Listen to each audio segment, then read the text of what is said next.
I'm gonna go on a limb and say the following. The new album is all about Blake Lively. The fate of Ophelia. Ophelia is the name of a character that Blake Lively plays in the movie Savages. Every painting I saw of this character, Ophelia, she had flowers around her. There are flowers in her hair. Grab your friend, wear your floral. This particular painting, tell me that is not some kind of a mirroring of the poster for It Ends With Us.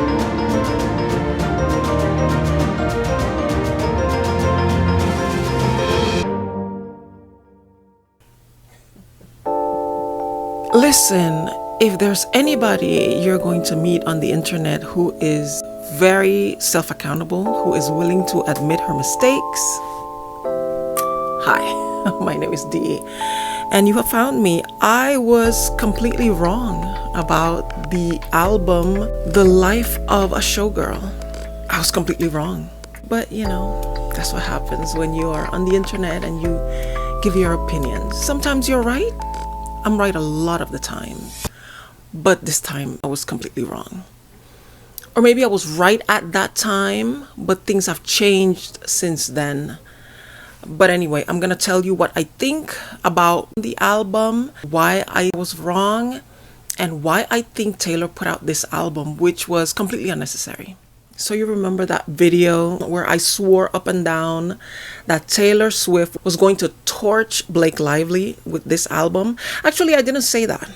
I said that because Taylor was so close to Blake's children, whether she's still close to them today or not, that she was not going to go all out going after Blake, but that she was going to put some subtle jabs that were just loud enough for Blake to get it and for people looking for the Easter eggs to know that it was about Blake, but she wasn't going to do it so obvious for the sake of the kids. Well, based on what I've been hearing from the album, she did not even do that. The only song that apparently is about Blake, which is canceled, she's not even going after her. It sounds like an olive branch. And I know that there've been a lot of speculation out there.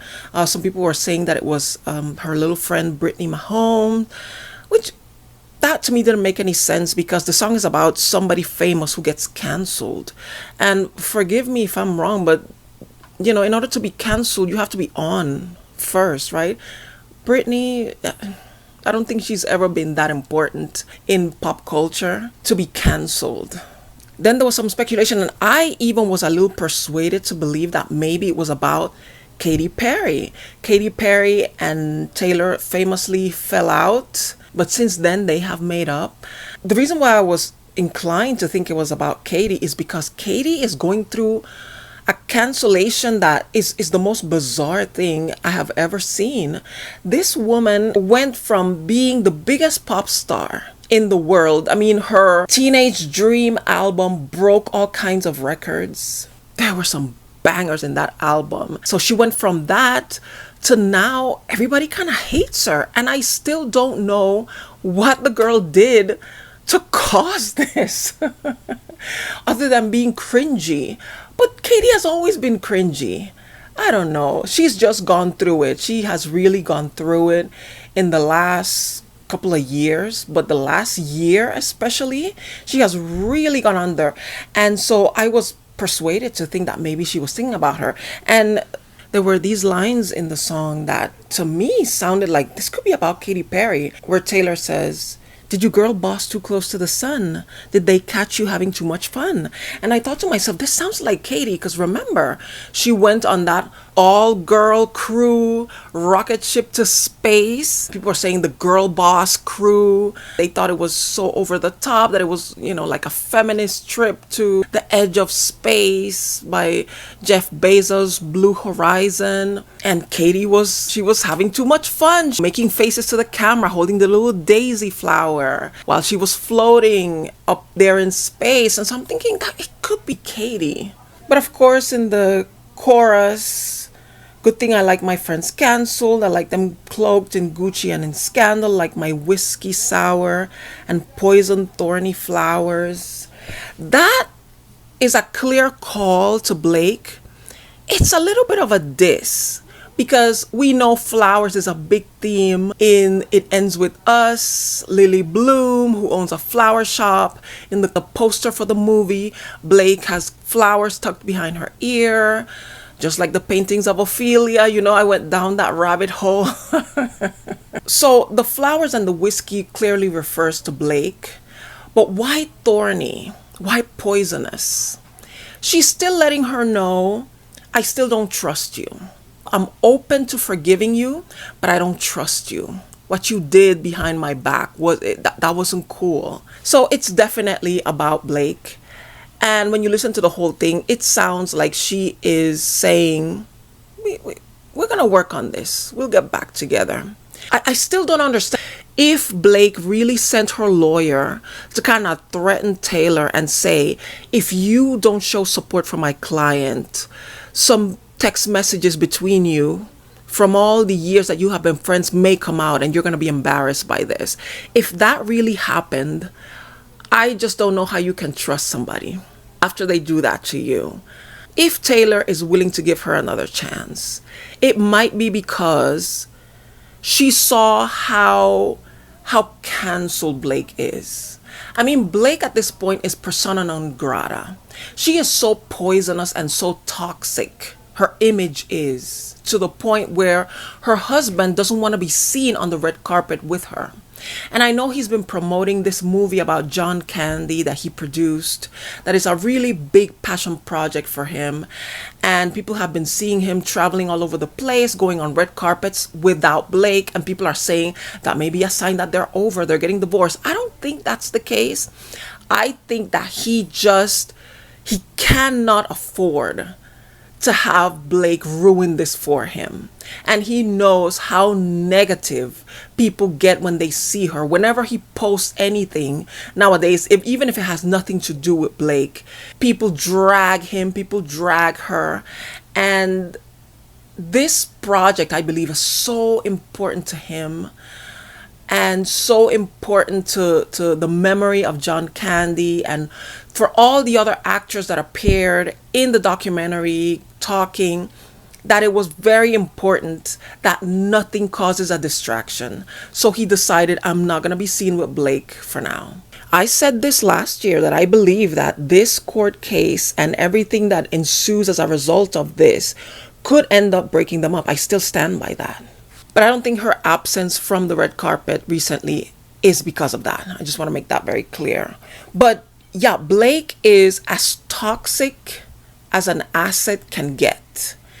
And I've been very critical of Blake in regards to her case against Justin Baldoni. I believe that this is a grave injustice that is being perpetrated against Justin. And so I've been very critical of her, not only of the way she has handled herself in this case, which I believe is filled with false accusations, but also in things that she has done in the past. So I don't want to act like I'm above everything, but I have to say, I have seen some people saying some really nasty things about her, calling her some really disgusting names. And I have said this before in one of my videos, that I believe that even though the criticism against her is well warranted, a lot of the anger and the vitriol that is launched at her has to do with misogyny, has to do with men and some women who have hatred towards women, and those women who have internalized hatred for themselves.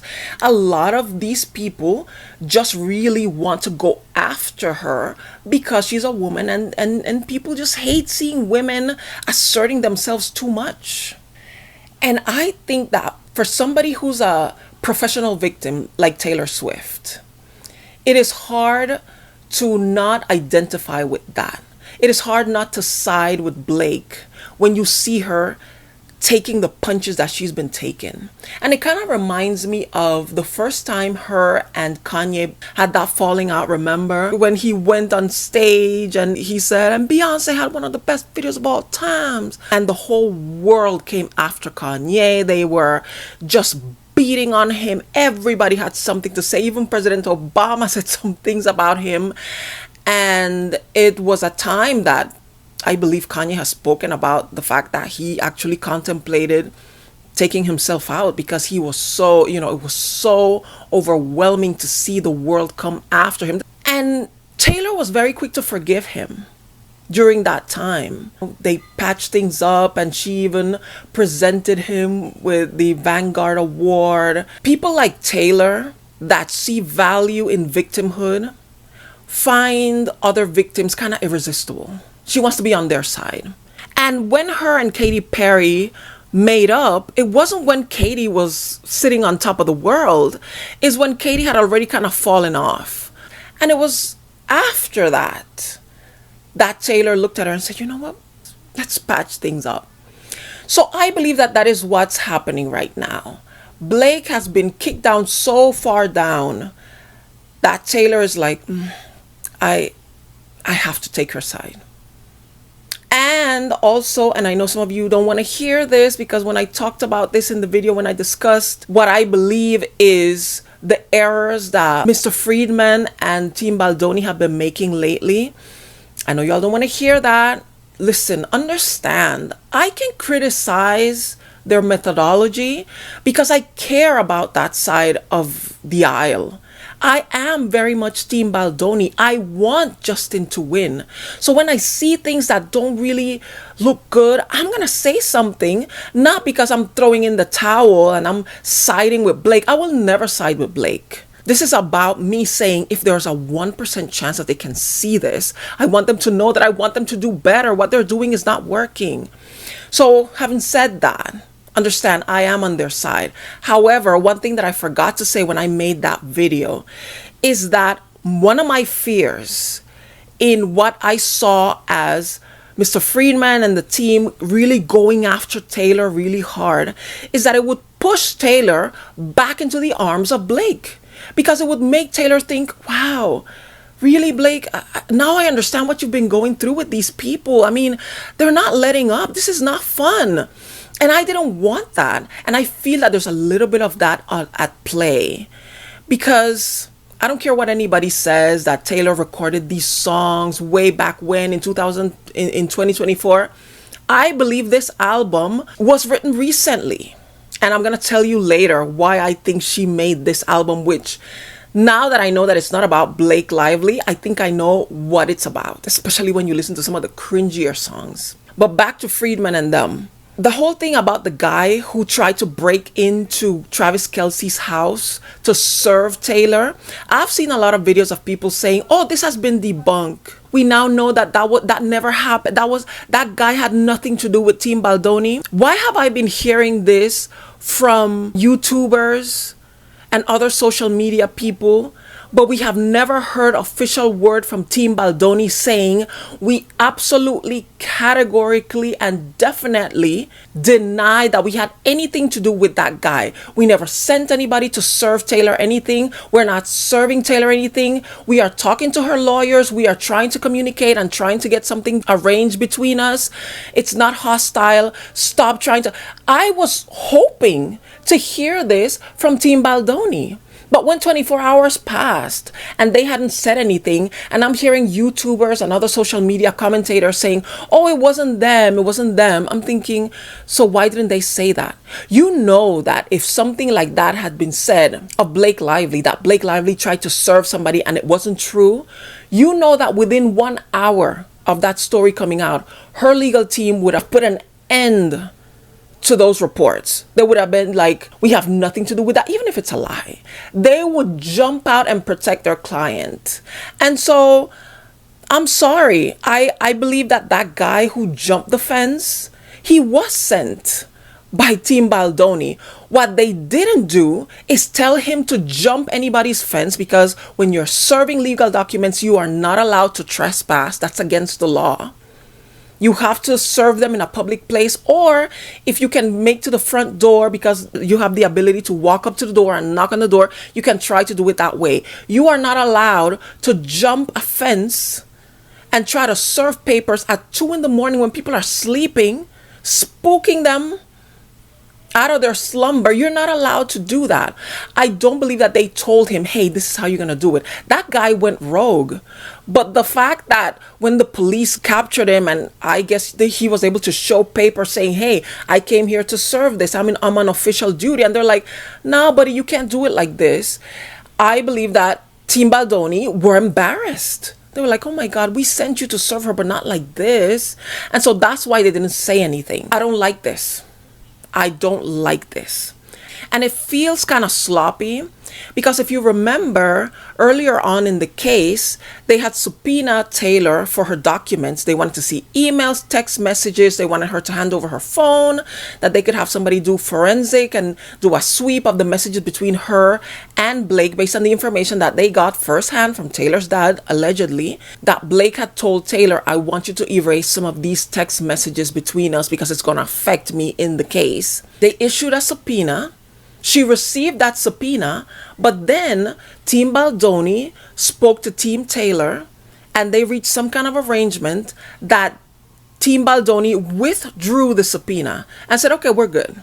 And I was thinking, oh my gosh, that means that they're cooperating behind the scenes, that Taylor kind of handed what they wanted without having to hand everything. That's incredible. That's amazing. So if you reach some kind of a friendly agreement with Team Taylor, why are you trying to get somebody to serve her papers? It seems too sloppy, and I stand by everything I said in that video, and I'm not trying to offend anybody. I really want them to do good. I want them to do good work. I will say this, I applaud them for finally asking for a summary judgment from the judge. And this is something that I assumed that they had already done, that they had asked for a dismissal of the case earlier in the process, just like Blake and her people successfully requested that his case get thrown out, which it was. But I like the way that they did it now. Now that all the time for discovery has come to an end, they can finally say, okay, judge, there is nothing there. And here are all the other technicalities why you should toss this case out. And I hope, and I fingers crossed, I hope Judge Lyman does the right thing and dismisses the case. But of course, we can't really hope for that, knowing how biased he has been so far. But I just think that at this point, that Blake has not been able to show any concerted effort by Team Baldoni to do some kind of a smear campaign against her. I think it's time for the judge to say, you know what, let's wrap it up. We're not going to drag this to 2026. Let's wrap it up. There is no there. Let's just take it home. So I applaud Team Baldoni for asking for that dismissal at this point. It's a much better strategy to do it at this point. I applaud them. This is what I want to see. They're such a brilliant team of people. I want to see more of this. Okay? Now, let's talk about this album. I haven't listened to the whole thing. I'm not impressed. I'm not a Swiftie, but I am a fan. And this album just sounds very basic. So why did she record this album? As you know what my theory is, let me repeat for those of you who've never heard it before. I truly believe that the Eras Tour was going to be like a mini farewell from Taylor to her fans, because at the end of the Eras Tour, she was planning to get married and start having children. The man that she had hoped to marry when she was planning the Eras Tour was her then boyfriend, Joe Alwyn. You cannot convince me otherwise. She wanted to marry that man. She wanted him to be the father of her children. That is the love of her life so far. That's what I believe. Okay? So when that didn't happen, she had that little interlude with Maddie Healy that didn't work. That didn't last long. But then here comes Travis Kelce. Good old American boy. He's ready to settle down. Or maybe, I don't know if he was ready to settle down when he started dating Taylor. I think this kind of, they were surprised for how they developed feelings for each other so quickly and so deeply that they both kind of said, why not? More so her, because I don't know if you remember, but when they got engaged, Travis's dad was being interviewed and he said that Taylor had started to get antsy.